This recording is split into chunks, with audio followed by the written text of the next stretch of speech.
Am I taking too long or is it okay? No, you're doing great. You're doing great. Although we have still not gotten into banks, which is what's your Okay, favorite. that's the Come on, next let's thing. keep going. Let's hear the story. Okay.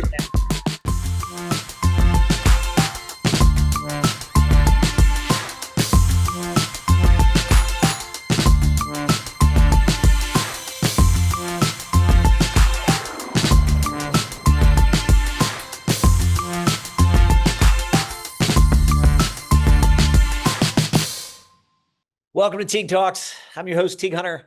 Today we're sitting down with Chan Patel, Chairman and CEO of State Bank of Texas, the largest community bank in the United States with a focus on hospitality. We're going to hear Chan's amazing story about immigrating to the United States and how and why he decided to start a community bank. Thanks for joining. Chan Patel, thank you for joining me today, sir. I'm very excited to do this. Thank you. So Chan, listen, you're one of the OGs, one of sort of the godfathers in this space. And I love your story. And we're trying to bring these old stories back and share with all the new kids because, they think they have it hard and they didn't have it hard. You guys had it hard. You guys are the real pioneers of this space. So you started a bank. I want to hear all about your journey, come to the United States, school, how you got into the hotel business, why you decided to start a bank, and why you've been so successful. So Well, with all that, please get going. okay, so I was born in Bombay, now called Mumbai, and then raised in Bombay. While I was in India, I always lived with my parents, and we were six of us, uh, four siblings, I mean, three siblings, and including me, four, and then parents. And we lived in a 8 feet by 10 feet room Ooh. that included everything except the toilet, kitchen, bedroom, whatever you want to call it. So that shows my background, how poor we were and all that stuff. And of course, it was in Bombay, so it's like Manhattan. So space is at a premium. But anyway, I went to school and then graduated from high school. Then I went to engineering school. I started in the engineering school in 61, and then 5 years later, so 60 to 65, I got a bachelor's degree in mechanical engineering. Where'd you go to And school? Where'd you go to school? University of Bombay. Okay, thank you. My father always wanted me to go to USA. So while I was in my final year, people here take all kinds of tests. So I started applying in all the universities, not all, but major universities. So I got accepted in Stanford. So in those days, I didn't realize how popular Stanford University is. So I just accepted the invitation. So I flew to USA in 1965 as a graduate student at Stanford University. And then I stayed there for 1 year and then got a master's degree.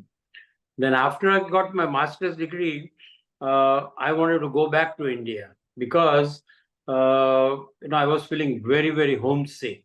Because before I came to USA, I was living with my parents and siblings. And in those days, there were hardly any Indians here. And forget about the Indian restaurants and all that stuff. So I wanted to go back. So luckily, I had a sister who had already come to United States, and she was living in Baltimore with her husband. So she says, "Look, Chan, I don't mind you go back to India, but when you came to Stanford, it cost you $5,000, including the tuition fees and living expenses and all that. And that $5,000 came from your dad, and that was his lifetime savings. So it is only right that you at least send that money back and then go back to India." So I said, "Oh, that makes sense." So uh, so I decided to stay and accept employment at a place called Austin Biscuit Company in Baltimore, because that's where my sister was. So she said that you come here, you will feel less homesick. So I drove with a ride to Baltimore, and then accepted this job at Austin Biscuit Company as a industrial engineer doing time and motion studies and all that. But then after the work, I had nothing to do. So I joined Johns Hopkins University and started a PhD program in a field called operations research. So I went there for in the evening school for a couple of years while I was working. And while I was there, I also enjoyed playing this game called cricket. So when I was in India, I used to represent my college in cricket teams. So here also we had cricket teams in Baltimore and Washington DC and all that. So on one Sunday, while I was still going to Johns Hopkins, I went to play a cricket game from Baltimore to DC. And I was passing by downtown DC, and there was a hotel where they had a big sign hiring for airline employees. So that intrigued me. I said, "Oh, this is an airline hiring employees." So I stopped by in my white uniform. That's what the cricket players wear, and interviewed them, and they got interested in me. So they invited me for interview to Dallas. So I flew down. It was Braniff International Airlines. So during the interview, they asked me a lot of questions. They said, "Look, what are you going to? What are your future plans and all that?" So I said, "Look, if you give me the job, first thing I need is 6 weeks vacation. I'm going to India." So they said, "Why do you need vacation?" I said, "Look, I got to get married. And 6 weeks is enough for me to find a girl and all that." So then says, "What are your other plans?" So I said, "My dream is to have my parents take a round the world trip." So they kept on listening. So at the end of the day, when 4 or 5 people interviewed me, they said, "Look, we are ready to make you an offer." So the offer was $25 less per month than I was already making in Baltimore. So I was making $900 a month. They said, "Okay, we'll give you $875." So I said, "Have you ever heard somebody leaving a job for a lesser pay?" So he says, "No, we understand it, but we have few things for you extra." So I said, "What is that?" So they said, "We'll give you first class Air India round trip pass to Mumbai so you can get married. We'll give you first class one-way pass to your future bride free." And then they said those days, TWA was the very famous airline. Yeah. They flew around the world. So they said, "For your parents, we'll give you a TWA round the world pass so that you can take your parents around the world." Now we're So talking. I said, "I can't beat that." So I accepted the offer. Then I flew down to India, and like I had promised, I found the bride, got married, and came back to Dallas. So that's how I started my airline career. And then I worked for them. I started working for them in 1968. So 3 years after I came to United States. I came here in 65. So when I moved to Dallas, I dropped on my PhD program at Johns Hopkins because this job was too important. So because I had not started my thesis, they gave me another master's in management science from Johns Hopkins. So then I have 2 masters now. I start the work, and then uh, every weekend, not every weekend, but every few weekends, me and my wife would fly in first class, space available, Dallas to San Francisco nonstop, and spend the weekend there, come back on Sunday night for to start the work on Monday. So every time we went to San Francisco, uh, I started, I had some friends and relatives there who were in hotel business in San Francisco. Those days in early 70s, there were several hotels in San Francisco who were leasing or sometimes owning very, very old hotels. And those hotel owners started, I mean, not started, but they shared how much money they made there in the hotel. And I always compared it with what I was making at Braniff. So my salary at Braniff was like $30,000 a year. And these guys were making anywhere 60, 70,000 in one hotel. You know? And running a hotel was a no-brainer. So every time we flew back with one or two drinks on the plane, me and my wife will say, "Oh, as soon as we land, we got to find a hotel in Dallas." And every time we did that. But then my friend circle in Dallas was all professional, educated engineers who had no experience of hotel business. So every time I proposed to my friends that, look, I'm going to buy a hotel, they said, look, Chan, don't you do that, it's a bad business and you won't be able to use your education. And they always kind of scared me. So it worked for a few trips to San Francisco. But then I couldn't resist myself. So on September 15th, 1976, I bought my first hotel in Dallas. And that was on a street called Fort Worth Avenue. And it was a 30-year-old hotel. I paid $60,000 down. Total price was 360,000. 300,000 seller finance hotel because nobody would touch me, because I had no other experience. So that's how I got my first hotel, and I was the first hotel owner of Dallas Fort Worth. Nobody else had any hotels. So we got going. So I used to have a house those days. So first thing I did is rented the house, moved in the hotel, converted the lobby into a living quarters. So now the new lobby was just a small thing. And I moved in with my first daughter, who was born in 73, and started living in the hotel. And I would still continue to work.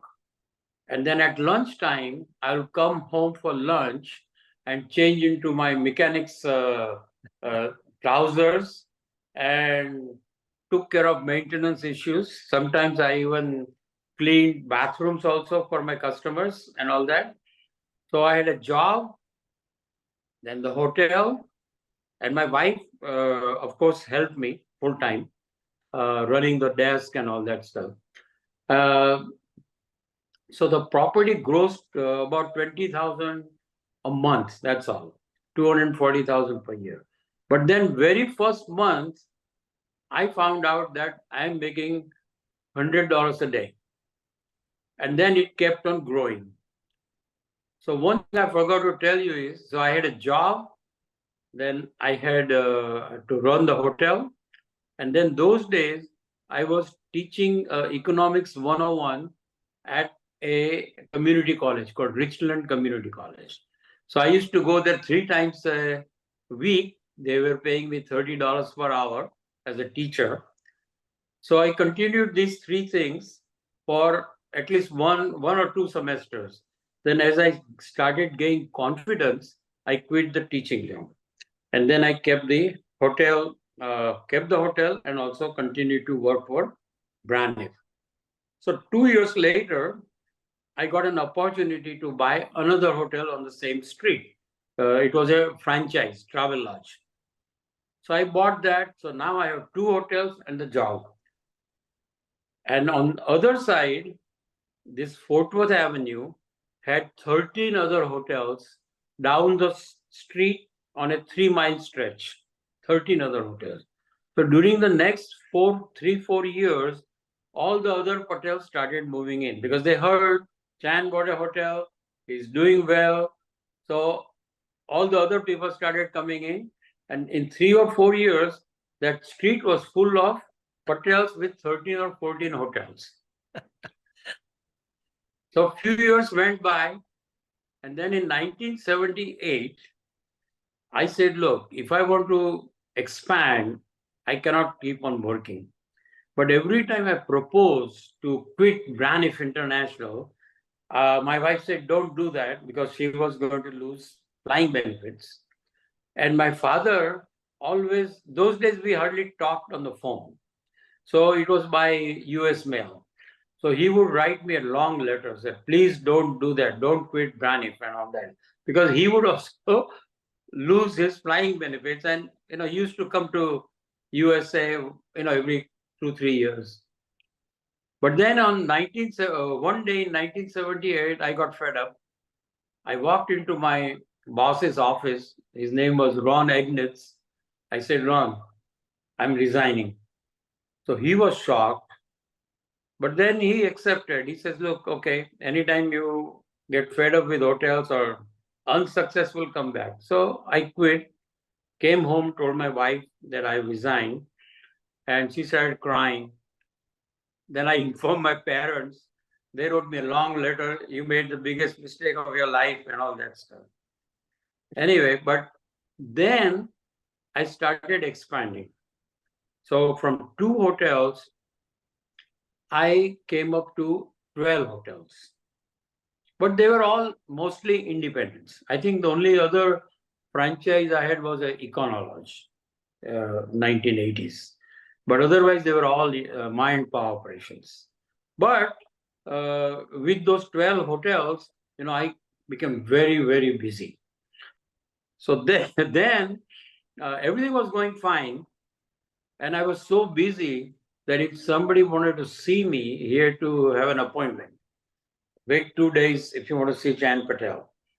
So I was enjoying that life. And then May 7th, 1983, God taught me a lesson. I was alone in my apartment in one of the hotels. My wife had gone to see her brother, and then suddenly I was started having pain in my shoulders. And I did not know what's going on. So it got worse. So around 3 or 4 o'clock in the morning, I go downstairs, tell my desk clerk that take me to the hospital. So I was, those days, my desk clerk was an Indian, and I was driving a Porsche 944 with a stick shift. So this desk clerk says, I don't know how to drive stick shift. So I said, okay, you sit down, I'll drive. So I drove the car to Methodist Hospital, checked into emergency. So then finally they took a cardiogram and they said, don't move. You are having a heart attack. So that was a really heart attack. And then suddenly my life changed, because those days, heart attack means, you have 4 or 5 years to live and you're gone. So then my wife rushed and everything. So one of the visitors was a cardiovascular surgeon, Dr. Shah. And I had good friendship with him. So as soon as he walked into my room, I started crying like a baby. So he says, Dr. Shah says, Chan, why are you crying? I said, look, doctor, what happened to me? My wife is pregnant. She was pregnant with my fourth child. And here I am, I got to go, maybe a year or two, whatever. So the doctor says, if anybody should be crying, it should be your wife, not you. Because if you're gone, you're gone. The problem is with your wife now. So I said, yeah, you're right. So then I come home, I quit everything, meaning hotel business. I said, look, I'm not going to any of my 12 hotels. I became a student of cardiology.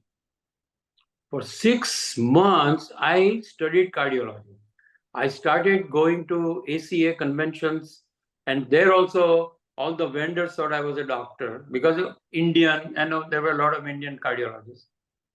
So I studied cardiology, did not see any of my business people. And then 6 months later, I said, okay, let's see how we are doing these 12 hotels.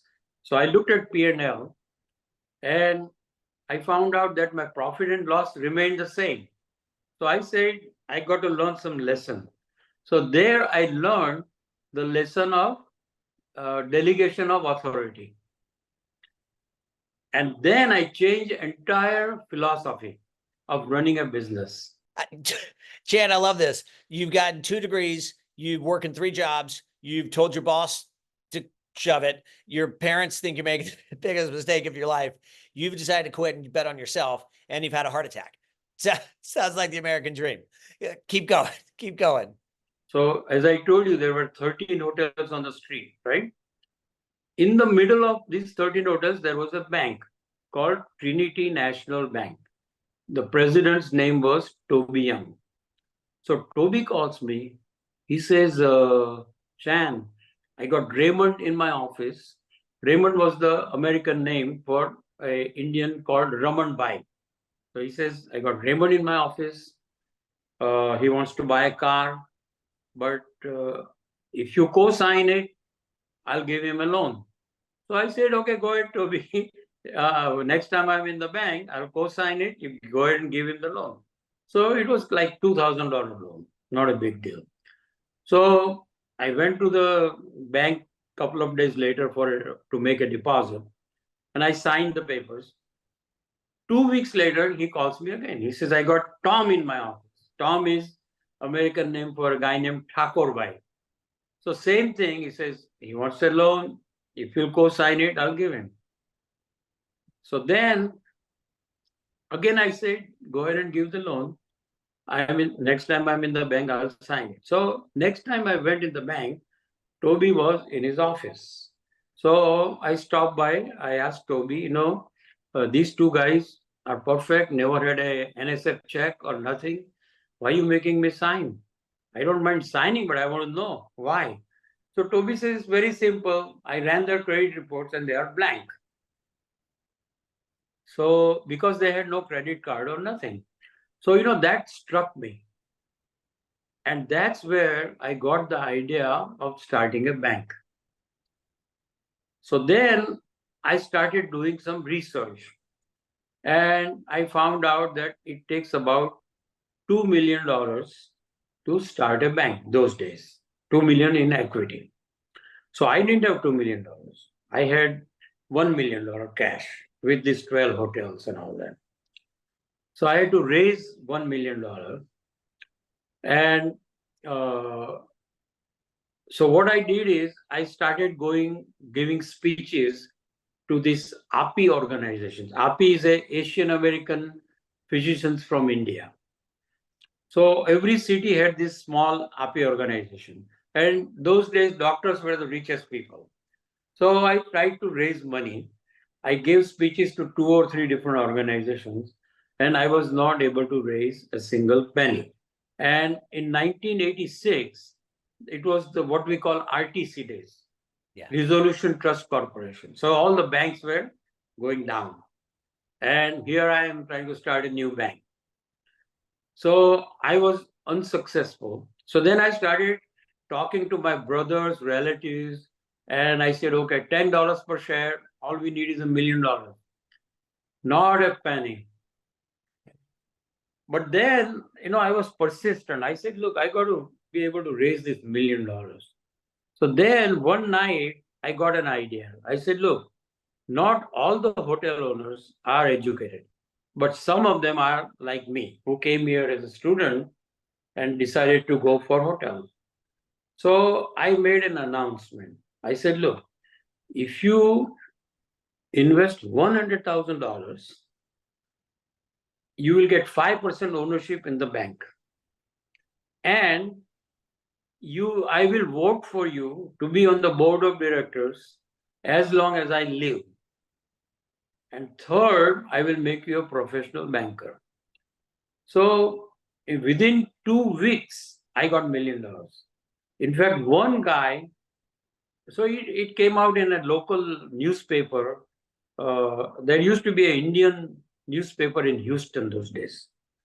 India Post, they call it. So it came out in that newspaper that Chan Patel is trying to raise money. Then so some of my relatives started giving me money. And then one day I opened the mail and there is a $100,000 check from a guy from Michigan. And I had never met him.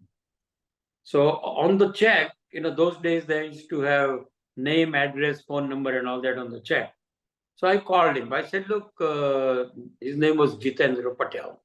So I said, look, I got your check, but I don't know what it is for. So he says, I read this article about you and here is my $100,000. I said, look, we never met in our life. And I don't know how you found out that I'm worth investment making in. So he says, no, I checked you out, just cash check and I'm in.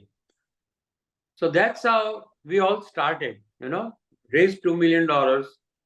And then we applied for charter. And those days, I did most of the paperwork with an attorney.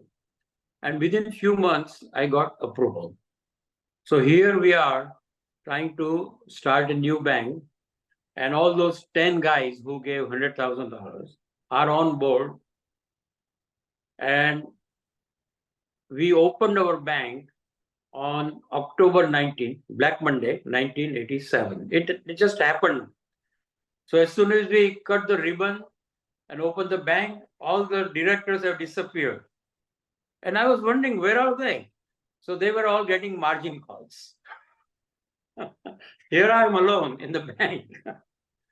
So then I found out that it was a market crash and they had to go and take care of their margin calls. But anyway, so when we opened the bank, there used to be another bank in San Francisco called Imperial Bank. And it was also started with the help of some Indians and some Chinese people. And they had gone under within 6 months or 8 months after they opened. They didn't do well. So I told my investors that, look, we want to set up an example here and prove to the nation and our community that Patels can not only run hotels, but they can run a bank also. And with this background, we have a challenge. So they said, tell us how we can help you. So I said, look, I want all of you with your wife to work in the bank. So they were shocked. They said, look, we don't know ABC of banking. So I said, I don't know ABC of banking myself, but we got to do something. So he says, okay, you tell us how to help you. So I sent the wives to banking school, like how to open a new account, how to get people to open an account and so forth. And then all the husbands, some of them I sent to teller schools. I sent a couple of guys to key punch schools because those days we used to key punch every day's data for the banking software. So they all went there, and then we started the bank. Of course, this was done before we opened the bank. So we started the bank with one paid employee. His name was Steve Holt. He was my CFO. And because banking industry was in crisis, he was without a job. He had a lot of experience, but he ended up as a furniture sales person in his father-in-law's store in Lubbock. So he moved in and he knew how to run a bank. Everybody else did whatever he said, but I was the figurehead president of the bank. So that's how we started the bank with one employee. Our payroll was almost just $30,000. That's what we were paying to Steve. So then we opened on September 15, 1987. So we fill out call reports, in banking. Every quarter we have to fill out a call report. So my first call report, December 31st, 1987, was a small loss.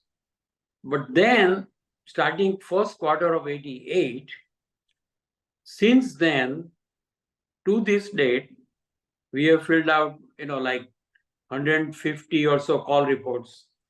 Not a single call report has a loss in there. That's our story. Every time we started, we all made money. So then we are going smoothly. After a year or so, I notice something is wrong with the bank. I don't get accounts of other Patels. And those days, banking was not so much digitized. So we had to beg people to open accounts. And I was expecting all the Patels to open accounts at our bank. And I hardly see any accounts other than only our investors had their accounts.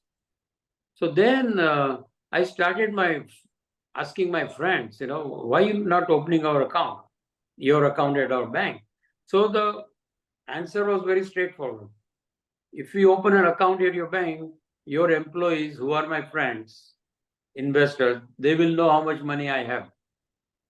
So that's the reason. So then I called a meeting of my investors. I said, look, you all have to go. To compensate them, I issued few shares to them, extra shares. So then we started having American employees and all that, and we progressed. So that's how the bank got going. All right, let keep going, but give me some stories of loans you've given out, of the characters you've worked with over the years. I had given a $5,000 unsecured loan to a friend of mine who was in hotel business, and he had to file bankruptcy because of some other issues. So I read it in the news that Dr. Vani has filed bankruptcy. So I said, I can't even call him for this $5,000. What do I do? So the next day he calls me. He says, Chan, can I come and see you? I said, yes. So he comes in, gets into my office, closes the door. From his pocket, he takes out $50, $100 bills. He says, here's your 5,000. Don't tell anybody I gave it back to you. I said, you're not required to give it to me because you are under bankruptcy. He says, no, you gave me a loan just by looking at my face. So I don't want to disappoint you. So this is the story of my bank, character-based loan. And we are still enjoying that benefit. Then, of course, we grew, and we hardly have any losses in bank. Very few. Yeah. I was going to ask, what's the secret to running a good bank? But I think you just answered it: character-based loans. Yes, and like I always say, people, when you buy diamond, there are 5 C's. When you make a loan, there are 3 C's: character, collateral, cash flow. And every lender gives different importance to these 3 C's. So in my bank, character C is the most important. Of course, we do look at the other 2 C's, but the character C is the most important.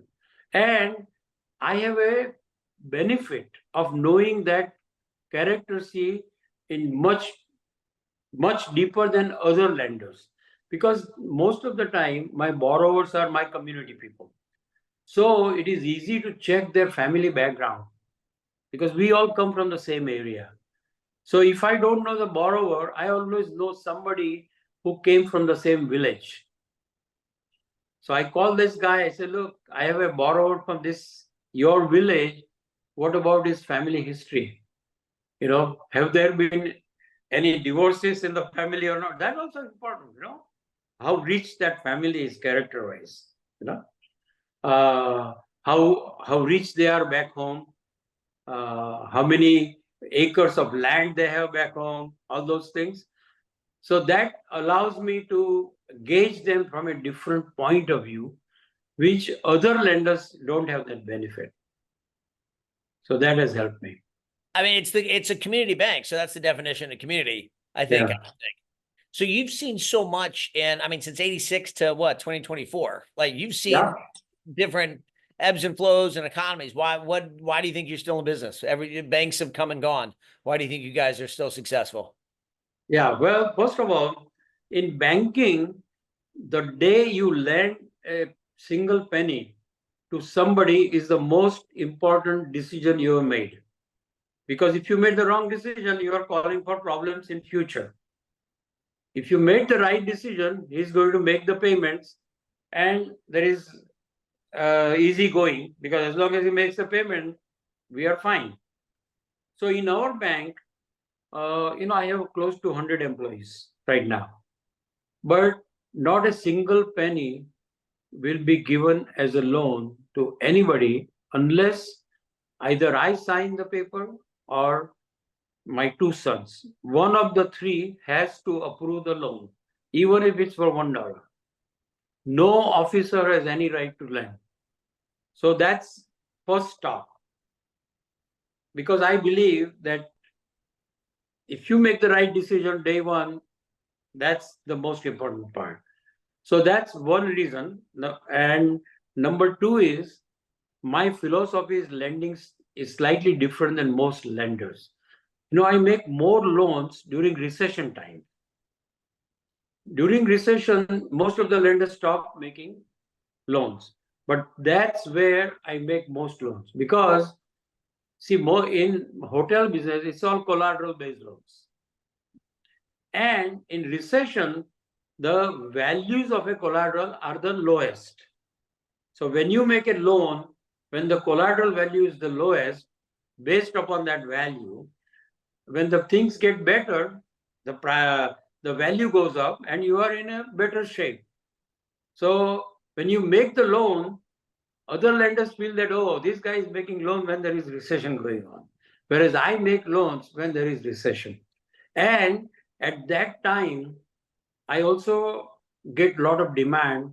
I also get benefit of slightly higher interest rates than the market because a lot of the borrowers get opportunity to buy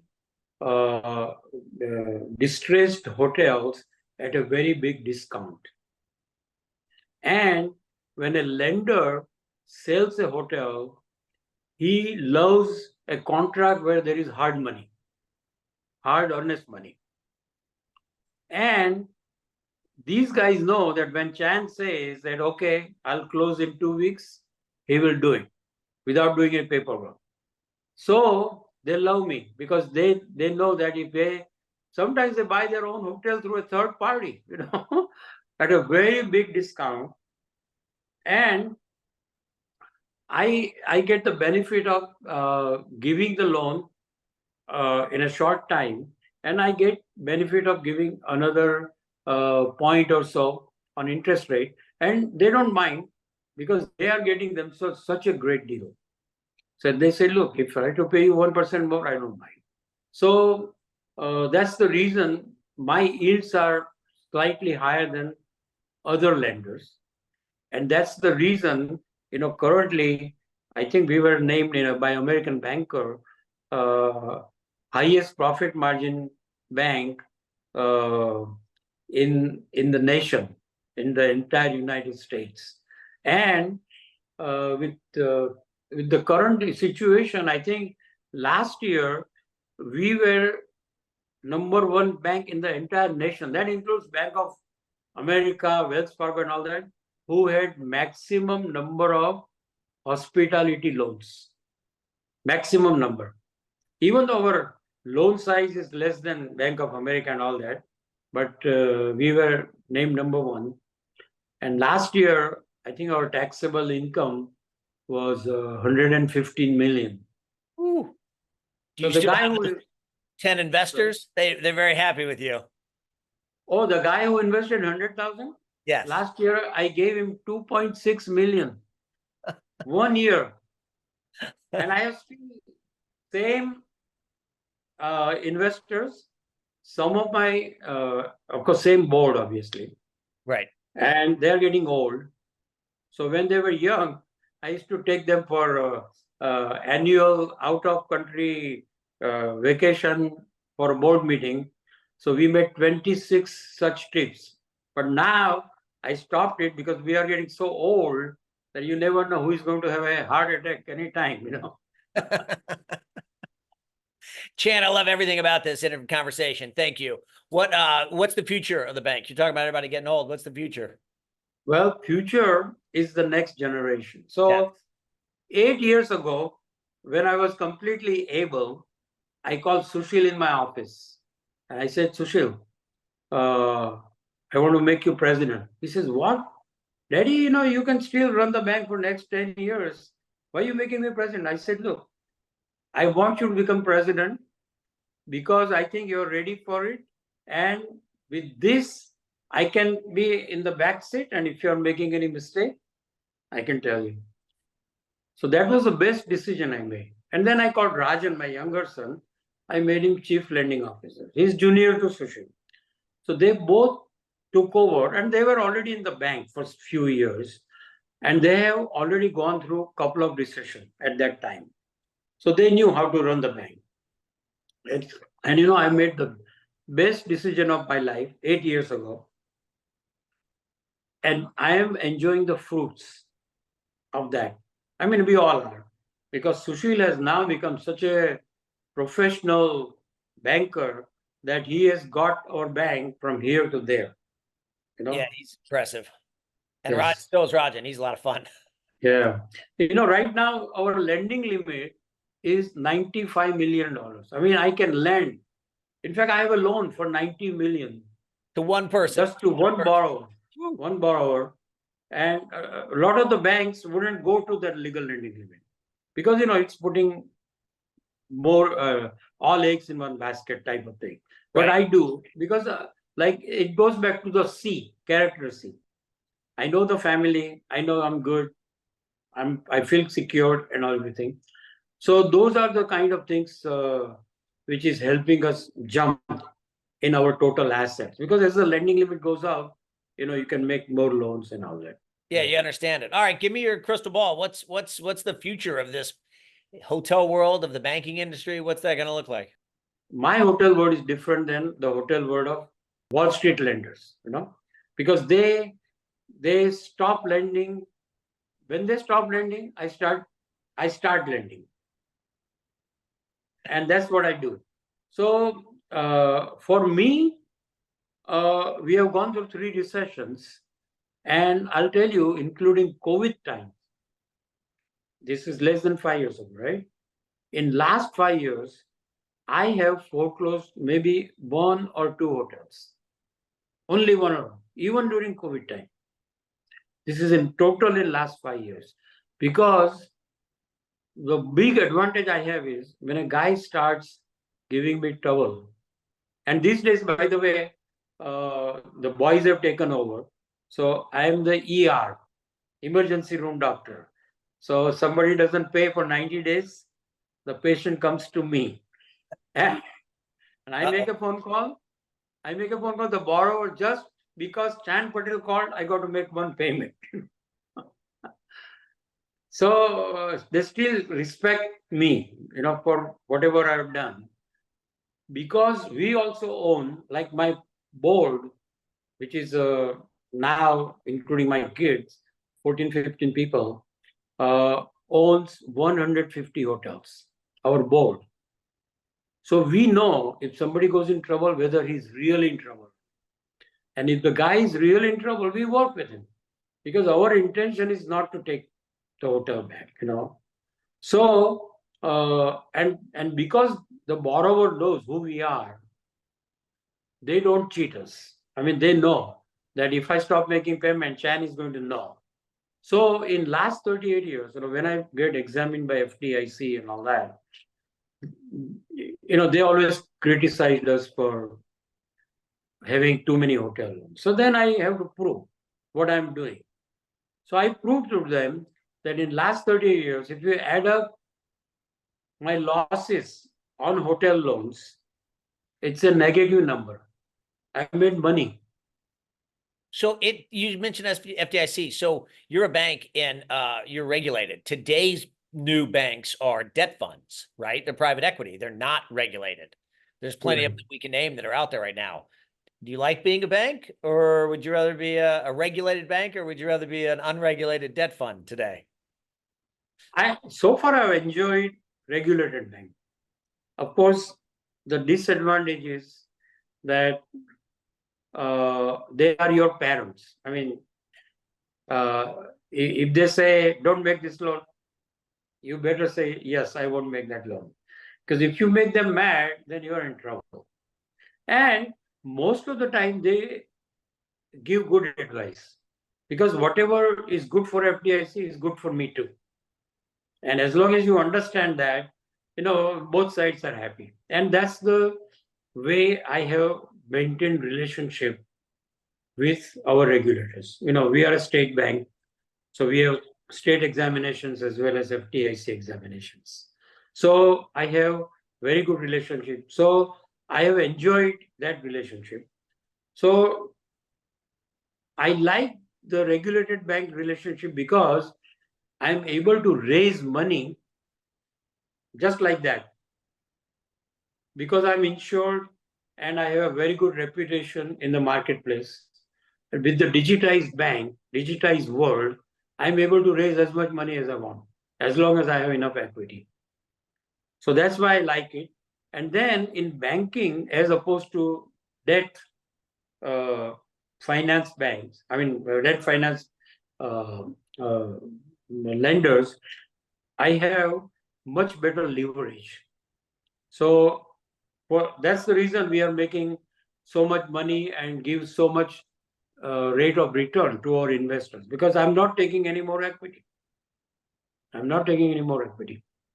Same investors, not a single person has sold their share and everything. Yeah, why would Yeah. they? I'd like to be an investor when you do a new raise. Right. I'm your friend. Chan, this is great. This is better than I could have expected. Thank you, thank you, thank you for coming and sharing your story with us. I love these stories. I love, of course, the OGs, the original generations, coming and sharing with us. There's so much we can learn from you guys. We need to pause and take a little more time to have these conversations. So thank you for the time. Okay, good. Nice talking to you. Big hugs to the family. Okay. The wife, sons, daughters. Tell Sushil and Rajan to be kind when I send loans your direction, and say yes. Sure. I always like hearing yeses. Okay. Thank you, Thank Chan, you. very much. You're the best.